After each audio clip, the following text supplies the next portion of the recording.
Love and peace to you. This is a verbal discourse on our Welt Ethos. My name is Peter Johansson Osisi, and I work with Arasona Ashram. So, this is an introduction to some teachings from Taoism regarding the seventh principle of our Welt Ethos, principle numero siete, that being of Hygge. So, Lao Tzu teaches the the detriments of selfishness. And the shortcomings, the fallacies of selfish pursuits, um, the the temporariness, the unsustainable characteristic of selfish pursuits, um, and uh, and instead, Lao Tzu teaches to cultivate modesty, attunement with the Tao, harmony with the Tao, the universe, the way of the universe, and the movement and activity of the universe around us, the beings, the life, the phenomena around us, and this includes our family. Lao Tzu teaches that in pursuing the Tao, in pursuing harmony with the Tao, um, it is easy to get swept away amidst temporal concerns, and within that being swept away, there is the tendency of causing strain within our relationships, particularly within our family. And so Lao Tzu teaches that it is beneficial to be mindful of this and to be proficient in maintaining um, the strength, the amicability, um, the immediacy within our relationships, within our families. This is conveyed particularly within the Dao Te Ching, chapter 18, chapter 18. The great Tao fades away. There is benevolence and justice. Intelligence comes forth. There is great deception. The six relations are not harmonious. There is filial piety and kind affection. The country is in confused chaos. There are loyal ministers. So that is the characteristic of individual and family. But Lao Tzu also teaches that family is a vital part of spreading the harmony of the Tao throughout the village, throughout society, throughout our global community, even. Um, Family is an integral part of this.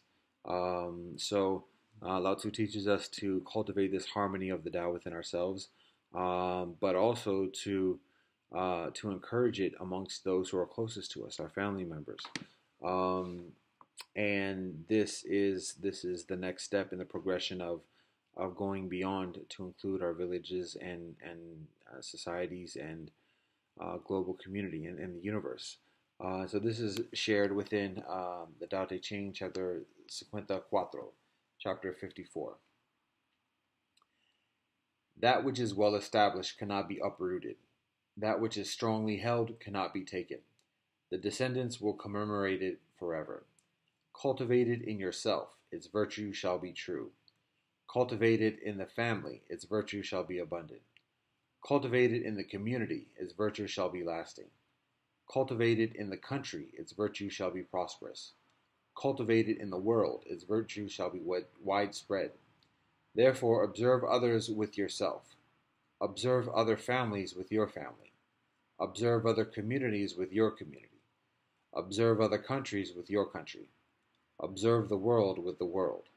With what do I know the world? With this. That is chapter 54, 54. So within our um, household lifestyles, um, families are an important part of the extended harmony of our villages and our societies and our global community. Um, this is further conveyed within chapter 80, chapter 80 within the Tao Te Ching. Small country, few people. Let them have many weapons, but not use them. Let the people regard death seriously, and not migrate far away. Although they have boats and chariots, they have no need to take them. Although they have armors and weapons, they have no need to display them. Let the people return to tying knots and using them, savor their food, admire their clothes, content in their homes, happy in their customs. Neighboring countries see one another, hear the sounds of roosters and dogs from one another. The people, until they grow old and die, do not go back and forth with one another. Again, that's the Tao Te Ching, chapter 80, chapter 80. Chapter 80. So, within this, there's the teaching of simplicity, of modesty, um, where additionally it's directed towards individuals as rulers. In this sense, it's directed as to families and communities, for families to be modest together, to abstain from having um, uh,